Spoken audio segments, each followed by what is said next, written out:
বন্ধুরা চলো আরেকটা রেসিপি নিয়ে চলে এলাম তোমাদের সঙ্গে শেয়ার করার জন্য। দেখো আজকে আমি বানাচ্ছি রুই মাছের পাতোড়া, লাউ পাতার পাতোড়া। দেখো লাউ পাতাগুলো আমি দেখাচ্ছি। লাউ পাতাগুলোকে এবার ভালো করে ধুয়ে নেব। ধুয়ে নিয়ে নুন দিয়ে মাখিয়ে রেখে দিয়েছি। তো এবার লাউ পাতা কিন্তু আমি নুন দিয়ে মাখিয়ে রেখে দিয়েছি।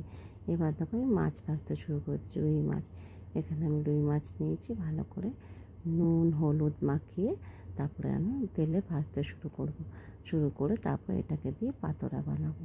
তো বন্ধুরা কে কে রুই মাছের পাতোড়া খেয়েছো কমেন্ট করে বলো। আর আমি কিন্তু করি, যখনই রুই মাছ আসে আর ঘরে যদি লাউ পাতা থাকে এই পাতা করি, খুব ভালো লাগে খেতে। দেখো এখানে এই মাছগুলো ভাজতে শুরু করে দিয়েছি। আর তোমাদের তো আমি প্রত্যেকটা রান্নায় মাছ রান্নাতেই বলি, আমাদের ঘরে মাছ ভাজা ছাড়া খায় না, কাঁচা পাতোড়া খায় না, কাঁচা মাছের পাতোড়া খায় না, ওই জন্য আমি ভেজেই করি। ভেজে করেও দারুণ লাগে খেতে। তো চলো এবার ভাজটাকে লাল করে ভেজে নিয়েছি। আর এখানে পোস্ত রসুন আর লঙ্কা পিষে নিচ্ছি, মিক্সিতে পিষে নিয়েছি। আর এদিকে দেখো আমি পেঁয়াজ কাটতে শুরু করে দিয়েছি। এই মাছটাতে পাতোড়াতে আমি পেঁয়াজও দেবো, তাই পেঁয়াজটাকে কুচি কুচি করে কেটে নিচ্ছি। কেটে নিয়ে এদিকে তো তোমাদের দেখিয়েছি মাছটা ভাজা হয়ে গেছে। দেখো পেঁয়াজগুলো কাটা হয়ে গেছে।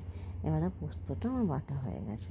এবার পোস্তর মধ্যে আমি কিছু কিছু মশলা মেশাবো, যেগুলো দেখো আমি স্ক্রিনে লিখে দিচ্ছি, সেগুলো আর মুখে বলছি না।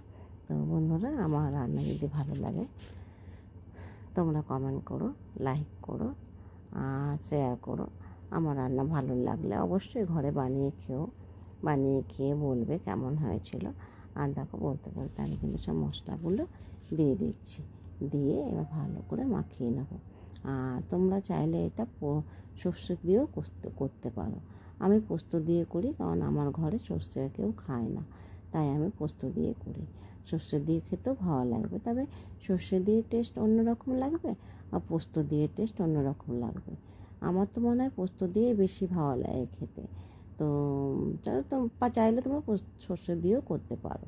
দেখো এখানে বলতে পাতার মধ্যে আমি মশলাগুলো, পোস্ত আর মশলাগুলো পুরো মাখিয়ে নিচ্ছি। মাখিয়ে নিয়ে দেখো মাছটা দিয়ে দিলাম।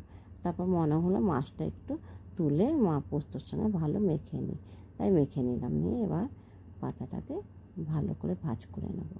ভাজ করে নিয়ে ব্যাস এরকম করে আমি প্রত্যেকটা পাতোড়া বানিয়ে নেব। পাতা ভাজ করে ভিতরে মাছ দিয়ে প্রত্যেকটা পাতা করে নেবো। আর